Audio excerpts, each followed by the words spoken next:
Welcome back to my YouTube channel. നേരെ നമ്മളുടെ വീഡിയോയിലോട്ട് കിടക്കാം. ബാക്ക്ഗ്രൗണ്ടിൽ നമ്മളെ കുഞ്ഞുമക്കൾ കളിക്കുന്ന നോയ്സ് നല്ല രീതിക്ക് ഉണ്ട്. ഐ നോ, നമുക്കൊന്നും ചെയ്യാൻ പറ്റില്ല. അവരവിടെ കളിച്ചോട്ടെ, അല്ലെങ്കിൽ നിങ്ങൾ അവരുടെ സൗണ്ട് ഇഗ്നോർ ചെയ്താൽ മതി. ഓക്കെ, അപ്പോൾ ഇന്നത്തെ എൻ്റെ ടോപ്പിക് എന്ന് പറയുന്നത് ചൈൽഡ്ഹുഡ് മെമ്മറീസ് ആണ് കേട്ടോ. എസ്പെഷ്യലി പറയുകയാണെങ്കിൽ എൻ്റെ സ്കൂൾ ഡേയ്സ്, എൻ്റെ LKG തൊട്ട് എൻ്റെ +2 വരെയുള്ളൊരു ഡേയ്സിൻ്റെ ഒരു ചെറിയൊരു മെമ്മറീസ്. ആക്ച്വലി ഞാനൊരു എന്താ പറയുക, ഒരു സാധാരണ കുട്ടിയായിരുന്നു, ഒരു ആവറേജ് കുട്ടി. എന്നാൽ ബാക്ക് ബെഞ്ചറും അല്ല, എന്നാൽ ഫസ്റ്റ് ബെഞ്ചറും അല്ല, ഒരു മിഡിൽ ബെഞ്ചർ എന്നൊക്കെ പറയുന്നത് ഒരു ആവറേജ് കുട്ടി. പൊട്ടുമില്ല എന്നാൽ ഫുൾ മാർക്കും ഇല്ല, ഒരു ആവറേജ് മാർക്കുള്ളൊരു കുട്ടിയായിരുന്നു. പ്രത്യേകിച്ച് വലിയ കലാപരമായിട്ട് കഴിവില്ല, സ്കൂളിലെ ഫേമസ് അങ്ങനത്തെ ഒരു കുട്ടിയും അല്ല, സ്പോർട്സിലില്ല, ആർട്സിലില്ല, ഒന്നിലും കഴിവ് തെളിയിക്കാൻ എനിക്ക് പറ്റിയിട്ടില്ല. അതിൻ്റെ മെയിൻ റീസൺ എന്താണെന്ന് വെച്ചാൽ എൻ്റെ സ്കൂൾ ഭയങ്കര ഒരു നെപ്പോട്ടിസം പഠിച്ചൊരു സ്കൂളായിരുന്നു 10th വരെ. അവിടെ എങ്ങനെയാ വെച്ചിട്ടുണ്ടെങ്കിൽ മുന്നേ ഇപ്പോൾ യൂത്ത് ഫെസ്റ്റിവലിന് മുന്നേ പോയ പിള്ളേർ തന്നെയായിരിക്കും നെക്സ്റ്റ് ഇയർ പോവുക. ഒരു പുതിയ പിള്ളേർക്ക് ഒരു ചാൻസ് ഇതുവരെ കൊടുത്ത് ഞാൻ കണ്ടിട്ടില്ല. ഇപ്പം എങ്ങനെയാണെന്ന് എനിക്കറിയില്ല കേട്ടോ. ഞാൻ പഠിക്കുന്ന കാലത്ത് ഭയങ്കര നെപ്പോട്ടിസം ആയിരുന്നു.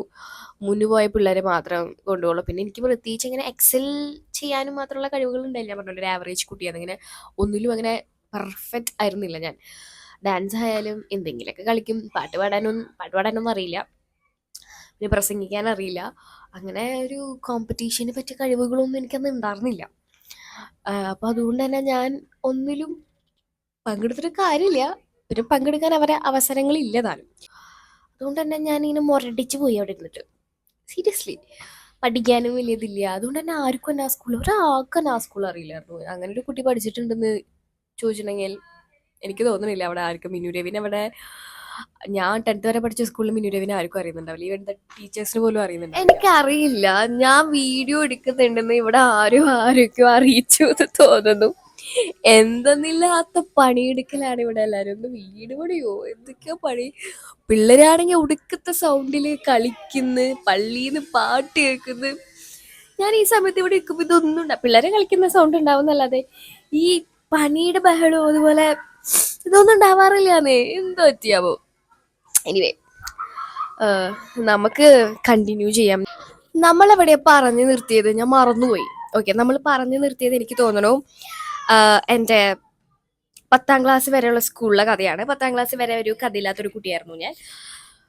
കഥ തുടങ്ങുന്നത് എവിടെ നിന്നാണെന്നറിയോ? +1 +2. എൻ്റെ മക്കളെ, അതുവരെ CBSE പഠിച്ചിരുന്ന ഞാൻ +1 +2 സ്റ്റേറ്റ് സിലബസിലേക്ക് പോയി. അയ്യോ, എൻ്റെ ഗോൾഡൻ ഡേയ്സ് എന്നൊക്കെ പറയില്ല. എൻ്റെ ഒരു, ഞാൻ എപ്പോഴും ഇങ്ങനെ മറക്കാത്ത കുറച്ച് ഡേയ്സ് ഉണ്ടെങ്കിൽ അത് എൻ്റെ +1 +2 ആയിരിക്കും. സീരിയസ്ലി, +1 +2 പഠിച്ച് ഞാൻ കുറേ മണ്ടത്തരങ്ങൾ ചെയ്തിട്ടുണ്ട്. എൻ്റെ ദൈവമേ, മണ്ടത്തരങ്ങളെ ലിസ്റ്റ് പറയുകയാണെങ്കിൽ കുറേ ഉണ്ട്. പക്ഷേ ഞാൻ അതൊക്കെ എൻജോയ് ചെയ്തിരുന്നു. ഒരു സമയത്ത് എക്സ്റ്റംബറിനായിട്ട് പേര് കൊടുത്തു, ഇംഗ്ലീഷ് എക്സ്റ്റംബർ. എന്തോ ഇൻഡിപെൻഡൻസ് ഡേയുടെ എന്തോ പ്രോഗ്രാം ആയിരുന്നു. ഞാൻ +1 ചേർന്നിട്ട് ഫസ്റ്റ് പ്രോഗ്രാം. അപ്പോൾ ക്ലാസ്സിൽ ആരും തന്നെ ഇല്ല. അപ്പോൾ ക്ലാസ്സിൻ്റെ മാനം കേൾക്കാനായിട്ട് ആരെങ്കിലും വാന്നൊക്കെ പറഞ്ഞപ്പോൾ ഞാൻ മറ്റേ ഹീറോ മാസ് കാണിച്ചിട്ട് ഞാൻ വരാമെന്നൊക്കെ പറഞ്ഞാൽ ഞാൻ പേര് കൊടുത്തു. ക്ലാസ്സിൽ ഞാൻ മാത്രം.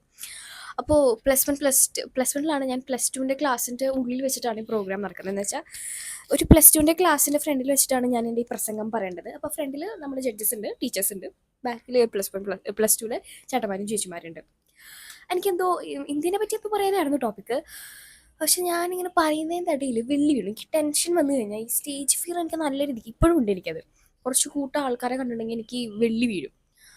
അപ്പം എന്തോ ഒരു ഇന്ത്യാസ് മൈ കൺട്രി എന്നോ അങ്ങനെ എന്തൊക്കെയോ പറഞ്ഞു. എന്തൊക്കെയോ വളവളാന്ന് പറയുന്നതിടയിൽ കൺട്രി മാറി, യുനോ കൺട്രിയുടെ അക്ഷരം ഒന്ന് മാറിപ്പോയായിരുന്നു. അതെന്തോ ഭാഗ്യത്തിന് അതാരും കേട്ടില്ല. ജഡ്ജസ് കേട്ടു തോന്നുന്നു, പക്ഷെ ആ ക്ലാസ്സിലെ ചേട്ടന്മാരും ചേച്ചിമാരും ഒന്നും കേട്ടില്ല. അമ്മേ, അതങ്ങ് കേട്ടിരുന്നെങ്കിൽ പിന്നെ ഞാൻ ആ സ്കൂളിൽ പോകേണ്ടി വരില്ലായിരുന്നു. അയ്യോ, ഞാനത് ഒരിക്കലും മറക്കില്ല. പക്ഷെ ഞാൻ അവിടെ നിന്ന് തോറ്റില്ല കേട്ടോ. പക്ഷെ ഞാൻ എന്താ വെച്ചാൽ ഇതിങ്ങനെ വീണു, എൻ്റെ വായിന്ന് വെള്ളി വീണു എന്ന് എനിക്ക് മനസ്സിലായി. ഞാനത് അവിടെ വെച്ച് നിർത്തി കഴിഞ്ഞത് എല്ലാവർക്കും മനസ്സിലാവുന്നുള്ളതുകൊണ്ട് ഞാൻ വേഗം തന്നെ വേറെ സെൻറ്റൻസ് ഒക്കെ പറഞ്ഞത് കവറപ്പ് ചെയ്തു. അതുകൊണ്ട് പെട്ടെന്ന് നിങ്ങളുടെ ആരും ശ്രദ്ധിച്ചില്ല. അത് ഞാൻ ഇപ്പോഴും മറക്കാത്തൊരു സംഭവം. അത് മോസ്റ്റ് മെമ്മറബിൾ, നെവർ ഫോർഗറ്റബിൾ മൊമെൻ്റ് ആയിരുന്നു അതെൻ്റെ. അങ്ങനെ കുറേ മണ്ടത്തരങ്ങൾ. അയ്യോ, എനിക്ക് വെള്ളി വീഴൽ ശീല. എന്തോ ഇതുപോലെ എനിക്ക് ടെൻഷൻ വന്നു. പെട്ടെന്ന് ആരെങ്കിലും എന്നെ എന്തെങ്കിലും ചോദിച്ചു കഴിഞ്ഞാൽ എനിക്ക് മറ്റേ ടെൻഷൻ വന്നിട്ട് എൻ്റെ വായിന്ന് വെള്ളി വീഴും. ഇതുപോലെ തന്നെ ഓഫീസിൽ വെച്ചിട്ട് എന്തോ ഒരു ട്രാങ്കിൾ ടവേഴ്സ് എന്നാണ് എൻ്റെ ഫ്രണ്ടിൻ്റെ ഫ്ലാറ്റിൻ്റെ പേര്. പക്ഷെ പെട്ടെന്ന് ഫോം വിളിച്ചിട്ട് എവിടേക്കാണ് വരേണ്ടതെന്ന് ചോദിച്ചപ്പോൾ എനിക്ക് ടെൻഷനായി. പെട്ടെന്ന് ഇങ്ങനെ ഒരാൾ സ്ട്രേഞ്ചറാണ് എൻ്റെ അടുത്ത് ചോദിക്കുക എവിടേക്ക് വരേണ്ടതെന്ന് ചോദിക്കുമ്പോൾ ഞാൻ പറഞ്ഞു ചേട്ടാ ട്രാങ്കിൾ ട്രൗസസ്. അയ്യോ ഇവരെല്ലാവരും ചിരിയായിരുന്നു. എന്നിട്ട് പിന്നെ ആ ഫ്ലാറ്റിന്റെ പേര് തന്നെ ഇവര് ട്രൗസേഴ്സ് എന്നാക്കി. ഇപ്പൊ പറയും ഞങ്ങൾ ട്രൗസേഴ്സിൽ പോയിട്ട് വരാന്ന് പറയാം. എന്നിട്ട് എന്നെ ഇങ്ങനെ കളിയാക്കാനായിട്ട് ഇതുപോലെ ഞാൻ തന്നെ കുറെ വെള്ളികൾ ഇട്ട് കൊടുക്കാറുണ്ട്. വെള്ളി വീഴൽ ഒരു സ്ഥിരം പരിപാടിയാണ് എൻ്റെ. വൈദ്യുതി നമ്മൾ പറഞ്ഞു വന്നത് എൻ്റെ +2. അങ്ങനെ അവിടെ നിന്നാണ് എൻ്റെ തുടക്കം. പക്ഷെ ഞാൻ നിർത്തിയില്ല. പിന്നെ അവിടുത്തെ എല്ലാ യൂത്ത് ഫെസ്റ്റിവലും തന്നെ അവിടെ നെപ്പോട്ടിസം ഒന്നുമില്ല. എല്ലാ പിള്ളേരും വെൽക്കമിങ്ങാണ്. ഞാൻ Thiruvathirakali, group dance, group song, നാടകം, എൻ്റെ ദൈവമേ ഞാൻ പങ്കെടുക്കാത്തൊരു ഐറ്റം അതിലുണ്ടായിരുന്നില്ല. എല്ലാത്തിലും കയറി പങ്കെടുക്കുമായിരുന്നു. എനിക്ക് ഒരു അത്രയ്ക്ക് കഴിവൊന്നുമില്ല കേട്ടോ ഞാൻ, പക്ഷെ എല്ലാത്തിലും പങ്കെടുക്കുമായിരുന്നു. അങ്ങനെ ഞാൻ ആദ്യമായിട്ട് ജില്ല സബ് ജില്ലയൊക്കെ പോയി. നാടകത്തിന് എന്നെ സെലക്ട് ചെയ്തു. ഞാൻ ജില്ല പോയി, സബ് ജില്ല പോയി. ജില്ലയ്ക്ക് ഫസ്റ്റ് അടിച്ചു. എൻ്റെ പൊന്നു ജില്ലയ്ക്ക് ഫസ്റ്റ് അടിച്ചപ്പോൾ ജില്ലയ്ക്കല്ല ഉപജില്ലയ്ക്ക് ഞങ്ങൾ ഫസ്റ്റ് അടിച്ചു. ജില്ലയ്ക്ക് ഞങ്ങൾക്ക് ഫസ്റ്റ് കിട്ടിയില്ല. പക്ഷെ ഉപജില്ല ഫസ്റ്റ് അടിച്ചത് ഓവറോൾ ഞങ്ങൾക്ക് അടിച്ചത് ആ മൊമെൻ്റൊക്കെ ഉണ്ടല്ലോ. കാരണം ഞാനിതൊക്കെ ഭയങ്കരമായിട്ട് ആഗ്രഹിച്ചിരുന്നതാണ്.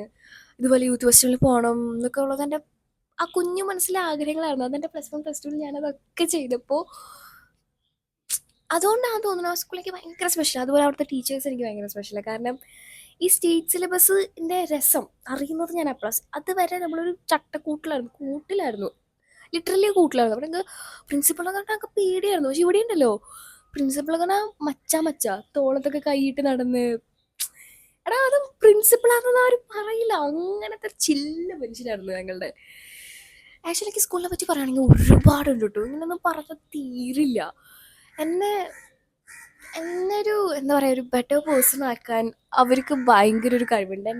ഞാൻ എത്ര നാൾ കഴിഞ്ഞാലും എൻ്റെ ബെസ്റ്റ് ഡേയ്സ് ഓഫ് ലൈഫ് എന്ന് പറയുമ്പോൾ ഞാൻ +1 +2 എന്ന് പറയുള്ളൂ.